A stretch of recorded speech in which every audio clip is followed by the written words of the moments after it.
Hijos míos, buenas tardes. Qué gusto poder volver a compartir con ustedes, así sea por este medio. Espero de todo corazón volverlos a ver muy pronto. En este momento vamos a dar una repasadita así súper rápida a los tres temas que vimos en nuestro primer periodo en la clase de lenguaje. El primer tema que vimos fue el origen del castellano en Colombia, pero es importante que retomemos primeramente esas teorías que nos hablaron de cómo nació el lenguaje habla, ¿verdad? Entonces, la primera teoría, que es la teoría bíblica, nos dice, bien, Dios le dio la potestad a Adán y a Eva que todo lo que vieran a su alrededor podían otorgarle un nombre. ¿Cierto? Pero también teníamos esa otra percepción, esa otra historia que nos habló de una torre en donde confluyeron muchas personas y estas a su vez hablaban diferentes lenguas, la famosa torre de Babel. Nuestra segunda teoría es la teoría nórdica, ¿cierto? Que ellos decían que el lenguaje hablado se había originado porque ellos habían creado dos seres de madera, uno con la capacidad de sentir y el otro con la capacidad de hablar. El segundo mucho más importante porque la palabra trascendía, ¿verdad? Y en eso sí que tenían razón. La tercera teoría es la teoría afro. En un evento así súper complejo donde se originó una hambruna, donde estos grupos sociales no tenían que comer, en medio de sus alucinaciones, pues hombre, dieron origen a diferentes lenguas en medio de esa situación. Y nuestra última teoría es la teoría neurolingüística, que es la comprobable, que es la viable y que es por ahora la verdadera. ¿Cierto? No diciendo que las otras no lo sean, ya saben que es la percepción de diferentes grupos de personas, sino que esta a su vez es absolutamente comprobable. La teoría neurolingüística nos dice que los seres humanos poseemos dos partes en nuestro cerebro, el área de Broca y el área de Wernicke, que nos posibilitan el hablar, ¿sí? Una hace que procesemos la información en el cerebro y la otra hace que lo produzcamos a partir de nuestro aparato fonador, ¿sí? Eso a grandes rasgos, ¿cierto? Y a modo general. Pasemos ahora a nuestro territorio. En Colombia existían y aún se conservan diferentes lenguas nativas. Estos códigos lingüísticos indígenas prevalecieron, ¿sí? Y se hicieron muy importantes incluso antes y después de la llegada de los españoles. A esta llegada, nuestras lenguas nativas evidentemente se transformaron, ¿cierto? Haciendo esa inclusión del castellano a nuestras lenguas, aún se conservan palabras como papa, canoa, hamaca y aguacate, entre muchas otras, por supuesto. Cada lengua nativa tiene unas características especiales. Ustedes saben que en Colombia tenemos familias lingüísticas como los guaívos y los caribes, ¿cierto? Que son propias de cada región.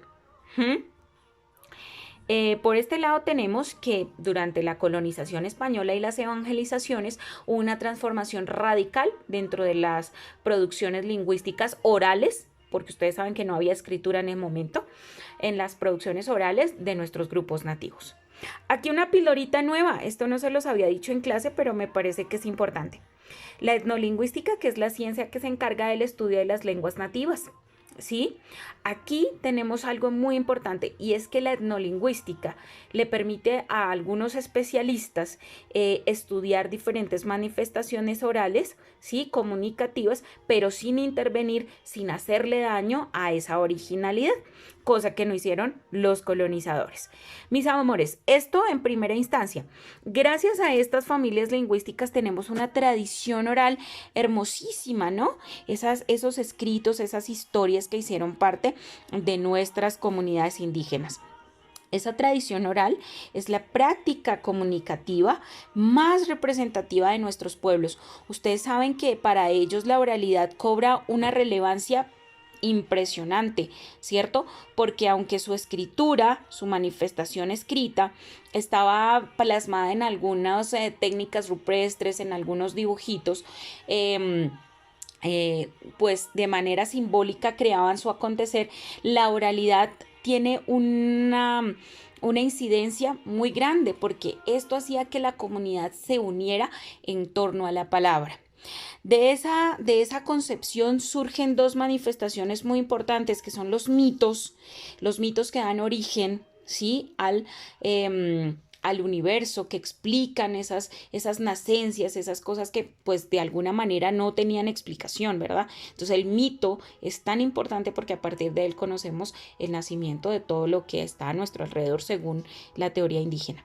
Y tenemos por otro lado las leyendas, que sin lugar a dudas hacen parte de esas culturas tradicionales, de esos grupos de personas que le dicen a la gente, hey, eso no se hace, pilas, porque viene la pata sola y ya sabes qué pasa, ¿cierto? Entonces pilas. Unos dan origen, ¿sí?, a las cosas, y los otros retratan la diaria vida de los pertenecientes a una comunidad. Bien, ya sabes que si tienes preguntas puedes hacérmelas. Por otro lado tenemos nuestras pildoritas ortográficas, que aunque debo jalar orejitas porque por ahí en nuestras primeras sesiones hacían falta, ¿no? En nuestro taller de ortografía número 1 vimos diferentes palabras, mis amores, palabras que usamos mal pero que hacen parte de nuestro diario vivir. Tenemos el sí, no, separadito. Aquí tenemos un ejemplo. Si no haces la tarea, ya sabes, no sales a jugar. Es decir, que ese sí, no separadito es la consecuencia de algo, ¿verdad? Luego tenemos el sí, no juntito. Aquí tenemos, no me gustan los gatos, sino los perros. Esto es solo un ejemplo, los gaticos me encantan. Pero en este ejemplo lo que podemos ver es que hay una oración negativa que se contrapone, ¿verdad? Entonces aquí está la oración negativa, no me gustan los perros, y viene el sino juntito que se contrapone a esta negación. Tenemos el dónde sin tilde y el dónde con tilde. Miremos el que tiene tilde. ¿Dónde está el lápiz que te presté? Y la respuesta, ¿dónde tú lo tenías? Quiere decir que ese dónde con tilde es una pregunta, siempre va con mayúscula y tilde. Y la respuesta no tiene tilde, pero también empieza con mayúscula. Ojo, si aquí encuentras unos signos de admiración, pilas, también se debe colocar una tildecita. Por este lado tenemos otras dos pildoritas ortográficas, el por qué separado y con tilde y el por qué juntito sin tilde. Hay muchas formas de escribir el por qué, pero creo que estas dos las debes aprender a manejar primero. ¿Por qué no haces la tarea? Y la otra, ¿por qué casi no entiendo? Es decir, que separado con tilde es una pregunta y juntito sin tilde es la respuesta. Mis amores, un abrazo grande. Espero verlos pronto. Chao, chao.